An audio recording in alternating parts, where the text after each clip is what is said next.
Welcome back to the Tigers Den podcast, guys. I am your host, Big C. Before we get started, smash that thumbs up button, subscribe if you're brand new, and make sure you ring that bell, join the Noti Squad, and hit those links down in my description. Follow your boy on Twitter, Facebook, and Instagram at Big C Got Game.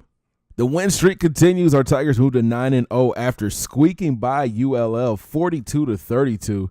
It was such a sloppy game. Phil Austin continues his hot play, though. 13 of 19 for 254 yards, 4 touchdowns, and a pick-6 interception. In the last 2 games, Phil has thrown 9 touchdowns and 1 interception. On the ground, Charlie Brooks continues to run hard. 23 carries for 146 yards and 1 touchdown. The one thing I've noticed about CB23, though, he's not getting those long runs this year. The 20-plus yards just aren't there. Higgs had another rough game on the ground, 42 yards, 1 touchdown, and a fumble that led to a touchdown. Out wide, Chad Terrell is a monster. The transfer caught 4 balls, 3 of which were touchdowns. He tied the GSU record for touchdowns in a season with 12. He has turned out to be Austin's favorite target. DJ Clark also had a TD in this game. On defense, DeAndre Hodges had himself a day. A career-best 16 solo tackles. It was like he had a nose for the ball. Bridgewater had 13 from his safety spot. It was a rough day for our defense because of the option offense. They just chose to shut down the QB run and pitch, but got destroyed on the inside handoffs to White. Thankfully, that was the only option team we will have to see this year. Digging deeper into the stats, ULL outrushed the Tigers and had more first downs and held the ball twice as long, but the Tiger offense was too strong, and our win streak is up to 20 games. Taking a look at the updated BCS standing, Bama still sits at number 1. Our Tigers are now ranked 2nd in the nation. USC is up 3 spots. Miami jumps 10 spots to 4. Stanford is up 3 spots. Auburn is 6. Michigan falls 3 spots to 7. Penn State is in at 8. Michigan State is up 10 spots to 9. And Va Tech rounds out your top 10. Taking a look at your race for the Heisman, Charlie Brooks sits on top for voters, but running back Jordan Brown from UNC and quarterback Sam Darnold are gaining ground. Here's a look at the Sun Belt standings, and Grambling State is running away with the conference. 6-0 in conference play. The closest team is Idaho, who we don't play this year, and New Mexico State. To the recruiting trail we go. We welcome the newest members of the recruiting class. First up is 2-star prospect Rick Fox. He's an outside linebacker but has size and skills to play on the D-line. He will definitely get the red shirt this year. Then 3-star safety Jason J. Dub West from Louisiana. Great size at 6'3", 199. He's a candidate to move to outside linebacker. He should see a lot of playing time his freshman year. We have our QB for the future, 3-star 6'5", 225-pound quarterback Chris King from the Chi.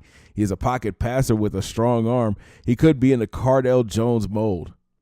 Our D-line is going to be scary next year. After picking up Goff and Maynard last year, now we welcome Torian Ray from Ohio. The 4-star prospect is a beast. Great power moves, great finesse moves. The trio of Goff, Ray, and Maynard will raise hell for years. We also welcome 3-star athlete Will Davis from Florida. He's 6'2", 230 pounds, and has inside linebacker abilities. He will add great depth to the linebacking room. The biggest signing of this week has to be number 1 corner in the country, Rayshawn Baker from Austin, Texas. The 4-star prospect will come in and be a starter day 1. He's got great speed, decent man ability, and solid zone coverage. Our secondary is going to be dangerous next season. So now we turn our attention to the top of the board. 5-star athlete Mike Collins from Michigan.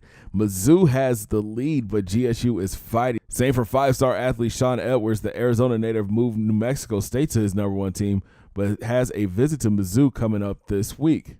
If we could stay close for these two and go into the offseason, we might be able to land both of them. We are still in the hunt for 4-star safety Chris Ferrota. Our lead is growing over Tennessee and Texas A&M. And it might be a long shot landing 4-star athlete Chase McCarty from Illinois. Auburn is starting to pull away. If we could land these 4 prospects, Collins, Edwards, Ferrota, and McCarty, it would add to an already impressive recruiting class and could push us to a top 5 recruiting class this year. Comments down below, which prospect are you most excited to see? Well, it's time to sim ahead and get ready for our rivalry game and the Bayou Classic versus Southern University. The Jaguars come in at a disappointing 0-9 on the season, losing tough games to USA and Central Michigan. Southern is led by their sophomore QB, Chris Gay. He's thrown for 1,102 yards, 4 touchdowns, but 16 interceptions. But it's his running ability that has the G-Man defense worried. He leads the team with 647 yards and 3 touchdowns. Senior back Antone Merritt is second on the team with 514 yards and 4 scores. And sophomore Ryan Butler is third on the team with 420 yards and 3 scores. Shutting down the run game is priority number 1. Out wide, tight end Rory Wilson is leading receivers with 32 grabs on the season. Wide out, Clyde Chris has 25 grabs and 289 yards and 3 scores, while Hassan Nugent is third on the team with 18 grabs for 250 yards. On defense, Santrell Latham leads the team in tackles and sacks. This is a solid group with a feisty secondary. It should be an interesting matchup to see how they compare to the Tigers' high-powered offense. The Tigers welcome Mike Collins and Sean Edwards to the game this week. Hopefully we can impress enough and move up their boards. Thanks for watching, guys. Make sure you smash that thumbs up button and subscribe if you're brand new. And don't forget to hit those links down in my description. Follow your boy on Twitter, IG, and Facebook at Big C Gat Game. And we'll talk from the Superdome and the Bayou Classic. Have a great day, guys. 2 fingers in the air. Peace.